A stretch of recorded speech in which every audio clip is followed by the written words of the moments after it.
अस्सलाम वालेकुम। आज हमारा टॉपिक है एड्रेनर्जिक एगोनिस्ट। यानी एड्रेनर्जिक किसे कहते हैं? वो न्यूरोट्रांसमीटर जो कि हमारे सिंपैथेटिक नर्वस सिस्टम को एक्टिवेट करें। इसमें 3 टाइप आते हैं: direct acting agonist, indirect acting agonist, mixed agonist. ये तीनों टाइप हम पढ़ेंगे। एगोनिस्ट किसे कहते हैं? जो कि किसी भी रिसेप्टर को एक्टिवेट करे, यानी कि उस न्यूरोट्रांसमीटर की एक्शन को मिमिक करे। तो एड्रेनर्जिक हम पढ़ रहे हैं। एड्रेनर्जिक हमारी बॉडी को फाइट या फ्लाइट के कंडीशन में डालते हैं। तो हम पढ़ेंगे सबसे पहले डायरेक्ट एक्टिंग, यानी वो एगोनिस्ट ड्रग्स जो कि डायरेक्ट जाके उसी रिसेप्टर पे जहाँ पे एड्रेनर्जिक न्यूरोट्रांसमीटर जाके बाइंड करते हैं उसे डायरेक्टली जाके एक्टिवेट करे। इसमें जो ड्रग्स आते हैं वो dopamine, salbutamol, dobutamine, adrenaline, epinephrine, norepinephrine, ये सारे आते हैं डायरेक्ट एक्टिंग में। इसका मोड ऑफ एक्शन क्या है? Bind directly. ज़ाहिर बात है इसका मोड ऑफ एक्शन ऐसे ही होगा क्योंकि डायरेक्ट जाके एड्रेनर्जिक रिसेप्टर पे जाके बाइंड करते हैं। तो अल्फ़ा और बीटा ये जो सब टाइप्स है एड्रेनर्जिक रिसेप्टर्स के, उनमें जाके डायरेक्ट बाइंड करते हैं। बाइंड करने से क्या होगा? ज़ाहिर बात है एड्रेनर्जिक रिसेप्टर एड्रेनर्जिक न्यूरोट्रांसमीटर यानी एसिटाइलकोलिन जाके एक्टिवेट करते हैं, तो ये भी जाके उसे सिंपैथेटिक इफ़ेक्ट प्रोड्यूस करेंगे। इसके यूजेस में क्या आते हैं? अगर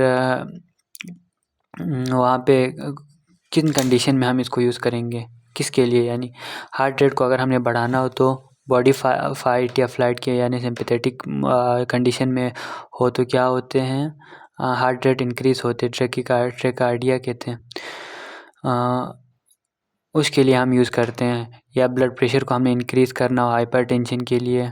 अच्छा, ब्रोंकोडायलेट करना हो या यूट्रस रिलैक्स कराना हो, ग्लाइकोलाइसिस, मीडियास्ट्रेसिस, ये पीपल डायलेशन और लाइपोलाइसिस, इनके लिए हम इस्तेमाल करते हैं एड्रेनर्जिक एगोनिस्ट। इसके साइड इफ़ेक्ट क्या होते हैं? मतलब ये ड्रग्स ज़्यादा यूज़ हो गए तो ज़ाहिर बात है हम खुद सोचें कि सिंपैथेटिक एक्टिविटी ज़्यादा हो रही है, बॉडी सेंसिटिव यानी ज़्यादा एक्टिव हो रहा है। ज़्यादा एक्टिव होने से क्या होते हैं? हाइपरटेंशन होंगे, इसी का इसमें इस्तेमाल करते हैं। लेकिन ज़्यादा हुआ तो हाइपरटेंशन कंडीशन में जाते हैं, बॉडी ट्रैकीकार्डिया होते हैं यानी हार्ट रेट इंक्रीज़ होते हैं, यूरिन रिटेंशन और शुगर लेवल इंक्रीज़ होगा, ब्लर आई होंगे, लिपिड लेवल ज़्यादा होंगे। ये सारी चीज़ें इसके साइड इफ़ेक्ट में आते हैं।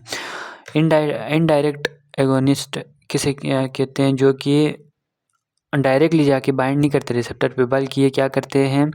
नॉरएपिनेफ्रिन के इन्हांस नॉरएपिनेफ्रिन रिलीज़,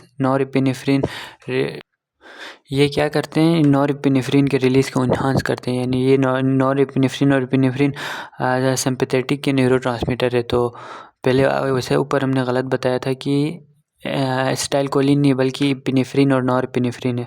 तो नॉरएपिनेफ्रिन के रिलीज़ ज़्यादा होंगे। ये डायरेक्टली खुद जाके रिसेप्टर पे बाइंड नहीं करते बल्कि न्यूरोट्रांसमीटर की रिलीज़ को ज़्यादा कराते हैं, इसलिए हम इसे इनडायरेक्ट कहते हैं।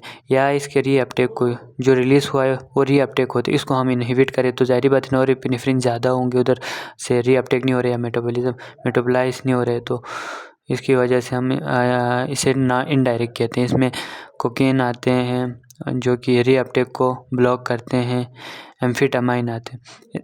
इनके साइड इफ़ेक्ट क्या होंगे? फिर वही same, hypertension, central nervous system stimulation ज़्यादा होंगे, जिसकी वजह से इंसोम्निया या रेस्टलेसनेस होंगे, बेचैनी होंगे। ज़ाहिर बात है बॉडी एक्टिवेट फॉर्म में होंगे, ज़्यादा एक्टिवेट फॉर्म में होंगे, ये इसके साइड इफ़ेक्ट में आते हैं। इसके बाद मिक्स्ड यानी कि जो दोनों करता हो, ज़्यादा खुद जाके रिसेप्टर पे भी बाइंड करता हो जहाँ पे नॉरएपिनेफ्रिन बाइंड करता है, और साथ में क्या करे? नॉरएपिनेफ्रिन की रिलीज़ भी ज़्यादा करे और इसके रीअपटेक को कम भी करे, इसे हम मिक्स्ड कहते हैं। इसमें 2 आते हैं, एफेड्रिन और स्यूडोएफेड्रिन। ये दोनों क्या करते? इनको याद रखने के लिए हम इप से ही हम से एफेड्रिन, PHE इप, ये दोनों इसमें ही आते हैं, तो स्यूडोएफेड्रिन ये याद रख सकते हैं। इसके मोड ऑफ एक्शन में क्या आते हैं? ये डायरेक्ट जाके bind direct to adrenergic receptor, ये भी करते हैं। साथ में इन्हांस नॉरएपिनेफ्रिन रिलीज़, ये इनडायरेक्ट में आते हैं इसके।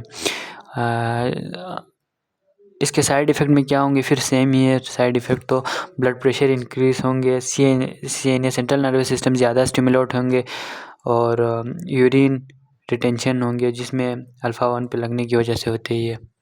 तो ये था हमारा एड्रेनर्जिक एगोनिस्ट। इसके बाद हम पढ़ेंगे एड्रेनर्जिक एंटागोनिस्ट।